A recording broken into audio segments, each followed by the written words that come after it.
Bonjour tout le monde. My name is Dr. Nisi from Ashes to Beauty, A2B. We are talking gender-based violence. We are talking... And I belong to Phenomenal Woman, that's an NGO based in... The main thing, and therefore it builds on human violation, human rights violation. For me, it becomes the crux of where we can look at gender-based violence. But now, as you're saying that, I'm thinking now it's no longer gender-based violence only, but it's gender-based violence and femicide. Mm-hmm. And the kids that are dying can be my children. Mm-hmm. It's any age. So that portion, how do you explain it? Femicide is a very delicate, sensitive topic. Also, there's IPV, intimate partner violence, which is very closely linked to femicide, whereby the true victims do become the people who are left behind, which are the children. Where do we take them to? With refuge, in terms of, because this is not going to be for life, remember? The parents are no longer there. So for me, when I look at femicide, it's really the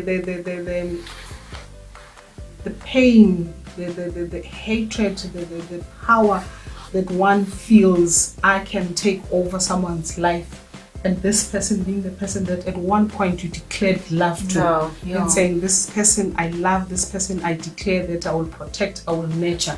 But for some reason, it comes to a point where you feel you have the power to can take that life. What can be the cause of that? Is the problem with us women, or is the problem with men? Sometimes we don't even know that we are in this situation. Sometimes we are not allowed to speak up. We are not allowed to say to my sister, this is what happened last night.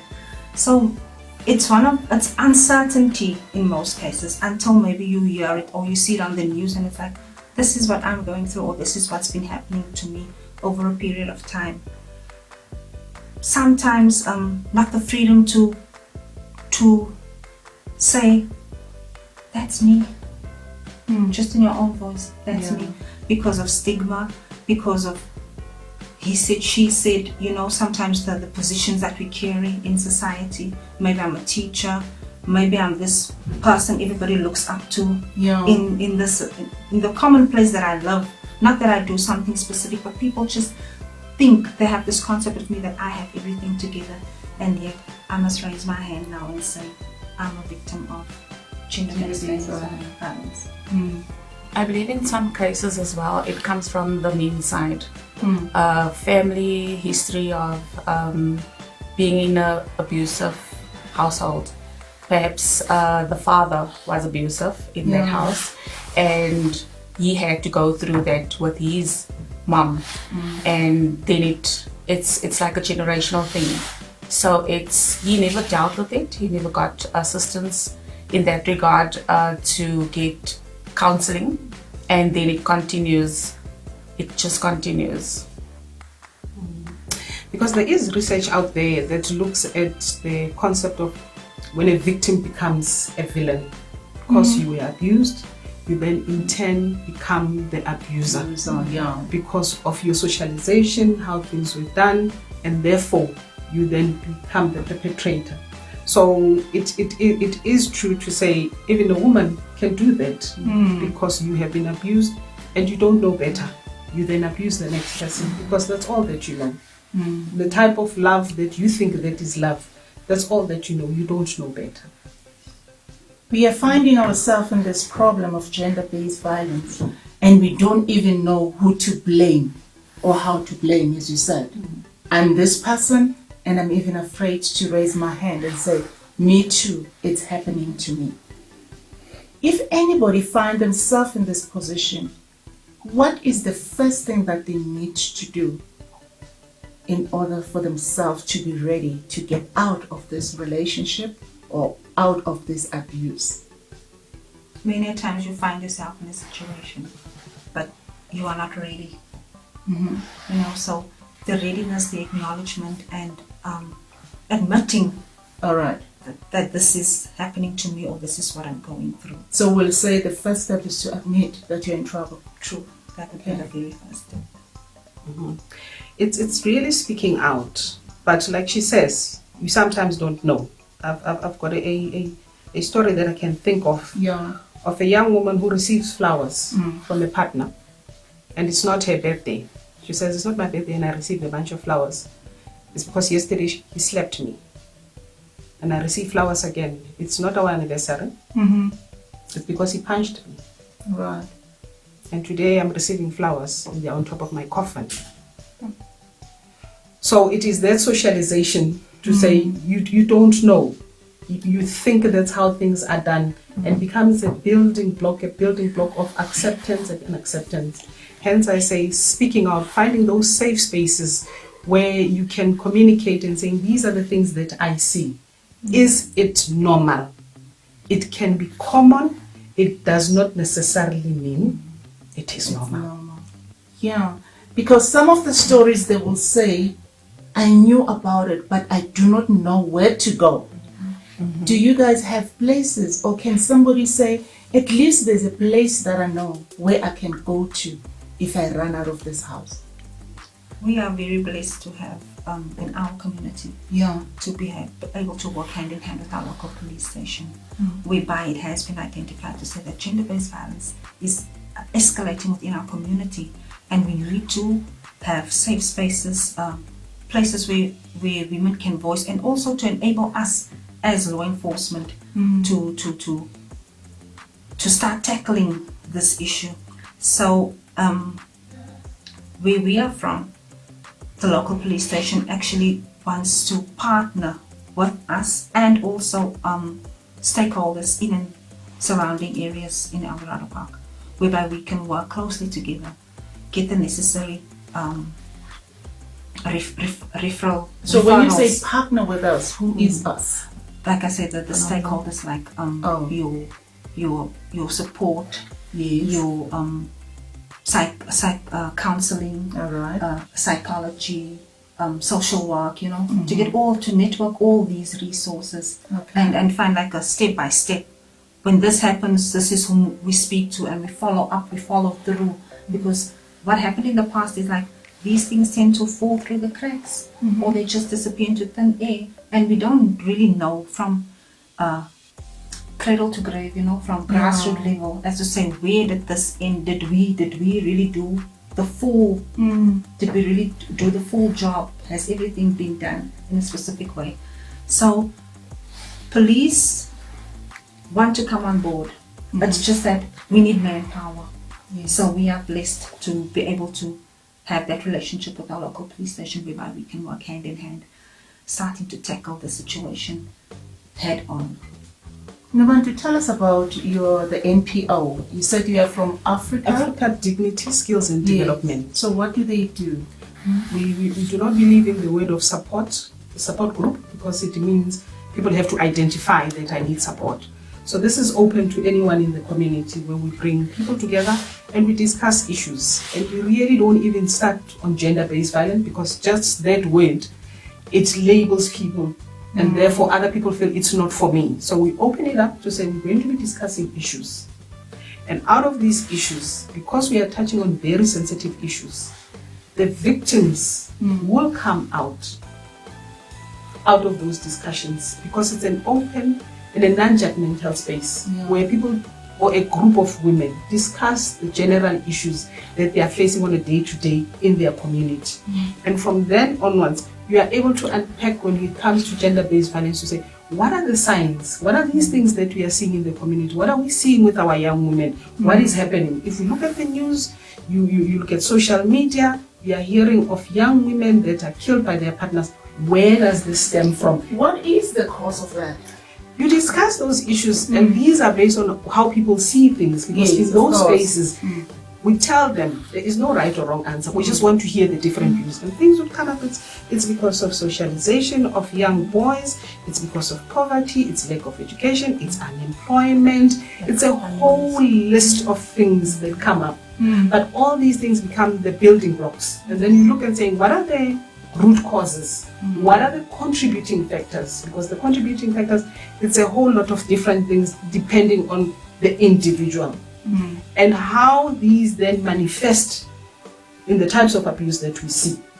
Emotional abuse, financial abuse, isolation. Then we talk about grooming, to say these things happen on a very slow space where you do not realize, to say they're happening. You've got a partner who then says, I love you, my darling, but I don't like you wearing pants.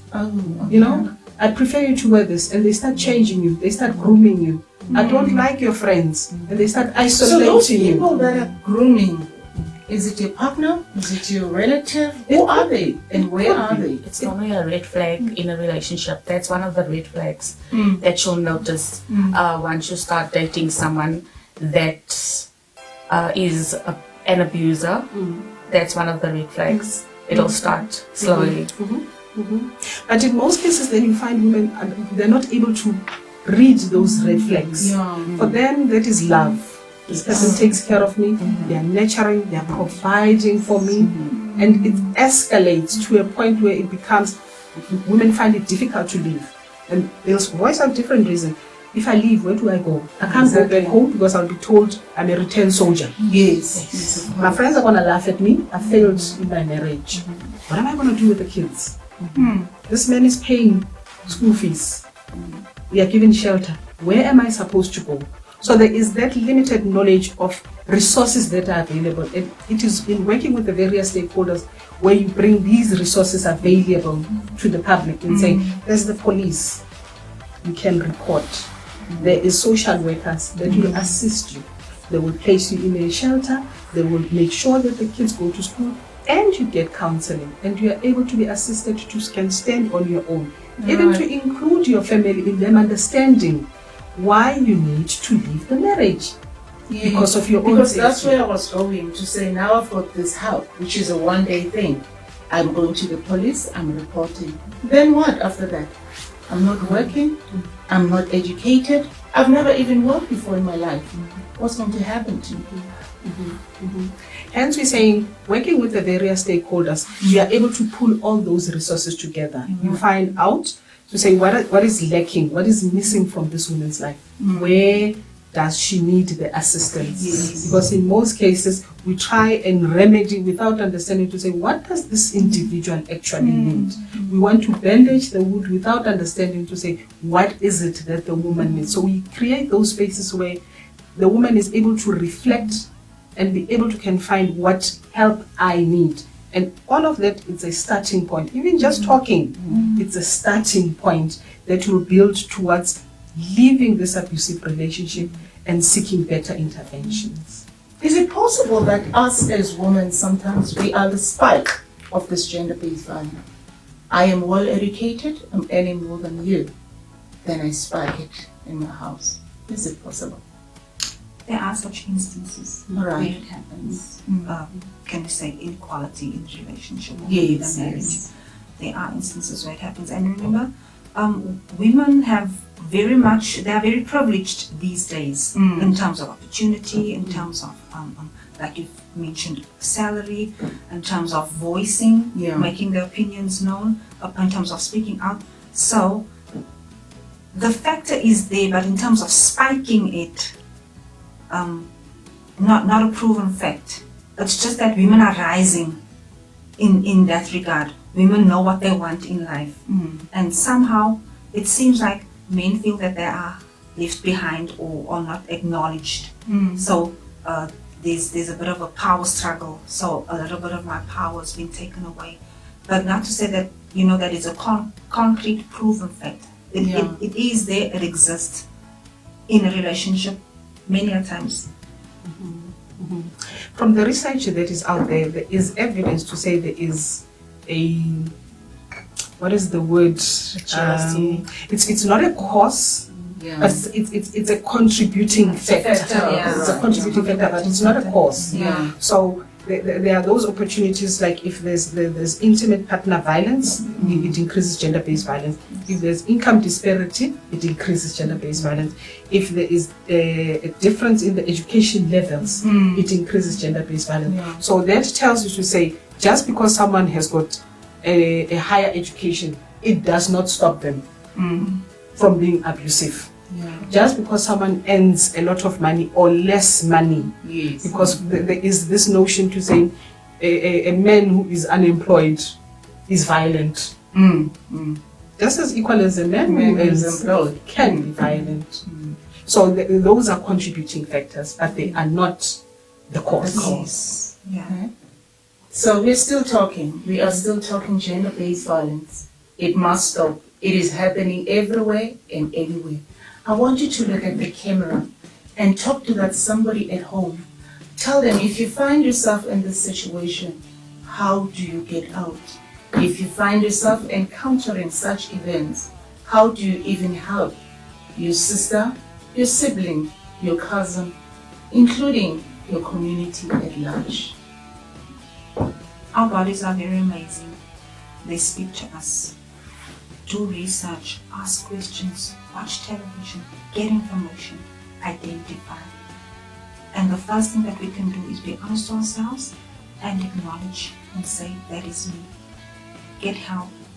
Our first point of getting help is reporting to our local police stations. Okay. I would say that find someone that you can speak to, whether it be a close friend, a sibling, someone you trust. Get it out there. And second step would be to educate yourself. Read online what it's all about. Get information from your local support groups, police stations. Get information on how to go about on getting the assistance that you may require. Nobantu, our president said he has come with a plan. A plan for gender-based violence and femicide. Would you tell us what is in that plan? And if by just looking and thinking to say, I work with this all the time, this plan is the perfect one, or it can work. Can gender-based violence numbers that are happening reduce? It is quite sad to say there is a plan, and yet no one clearly knows what the plan is all about. It's left with the top people or the selected few. Yeah. No one in the community knows what the plan is, and yet the very people that are affected don't know of the plan. They are not included in the plan. They are just there to receive the tools. They are not included in the design of the tools. In order to get a solution, I believe you need to go down to the people that are affected, because they know it better than anybody else. The president would not know what gender-based violence is, what it feels like, because he's not living it. But go down to the communities and let the communities speak out and say, this is what we are experiencing. These are our challenges, and this is what we, as the people that are suffering, need to see the government do. Okay. And also with this plan, how are we implementing it? How are we making sure that it's watertight, that it's really effective in the areas where it's needed? Yes, the plan is there, but the contingency of the plan, how long will it be there, and who is it for? Who's it catered for? How is it custom designed? Is it just a pie in the sky that will maybe just be something on paper, but it never reaches the purpose which it has been designed for? No, yes, the plan was made available. The president, he made a notion that they were going to implement the plan. Most of our people in the community, hence Ubuntu was saying, they are not aware. They don't watch TV. They don't watch Parliament. They don't know what's happening. So it's very key for them to get the information to the people, so that the people can know what is happening, and the organizations that is working with GBV, they can educate themselves or get information on how to implement certain things within the communities from the plan. By any chance, do you guys run probably the awareness campaigns where you go into your community and you make them aware of this? Because what we're trying to do here is to solve the issue on our communities. We are the communities. And so in the community, you're the one who knows what is happening. Do you do those campaigns? And who are your targets when you do such campaigns? Yes, we do campaign. We just had a campaign a few weeks ago where we called out women within our complex, women that we know, women that we live amongst, because charity begins at home. Yes. And we also started a very new initiative of Walk a Mile in My Shoes, where you will adopt your sister, your neighbor, that's being affected by GBV. So you partner that sister with somebody that has gone through the same thing, that has overcome, and then that person will be like your personal friend, your my like sister's your keeper, mentor, like your yes. mentor. That we just started. It's very new, but we feel that if you as a person has gone through GBV, you don't want to just go out and give your story to everyone. Not everybody is that it's got that kind of personality. So it's good to have that one person that you feel that you are comfortable with as a friend, and then you take it from there, maybe for a year. What we also found now is that ever since we have started the initiative, people are very keen. They do not only approach us with gender-based violence issues, but other issues as well. Things like maybe we were also not aware that this is really alive and it's happening within our communities. People would just want to talk. Men even come to us. So there is a great need there. They want to participate. They want to be part of it. They also want solutions. They don't want to be seen as these evil monsters. Yeah. So we are fairly new in this, but we are so looking forward to it, because now it's not only us who are there, but reaching out, because that is the first thing that we actually want to do. We want to reach out and say, if this is happening, you can be able to knock on my door, because remember, these things happen sometimes at ungodly hours of the day, whereby there's no taxi that's going to drop you there at the police station, or you cannot walk from where you are situated. So you can knock on my door, and people even refer other ladies, go speak to her, that type of thing. Yeah. So people also want to come out and get help. Yes. For us, we are really into the prevention, All right. upstream. Okay? Because yes, there's a lot of people that are working with victims. Okay? We really want to focus on the upstream in order to educate people, and that's why we're starting at the grassroots level, in saying, even at school, how you teach kids to say, these are the signs, this is what is happening, and if you see this, if there is this gut feeling that someone has touched you in a way that just makes you feel uncomfortable. You can't pinpoint and say, this is what happened, but it just feels. Speak to someone, and never stop until someone listens. So you can speak to the teacher, you can speak to your aunt, you can speak to someone. There is someone who will hear you, because it takes a lot. Like you said, you go to the police station, and then what? And people get discouraged. So we encourage to say, speak out, and don't stop until someone hears you, because there is someone who will hear you. We have spoken that is gender-based violence. It's happening everywhere. Women are in trouble because of this. But we have also heard that men are also coming out. Not all men are monsters. Even the ones that are the perpetrators, they want help themselves. So men, let's work this thing out. Everybody, let's work out. Women, speak out and stop the gender violence. This is Dr. Nisi from Ashes to Beauty, A2B.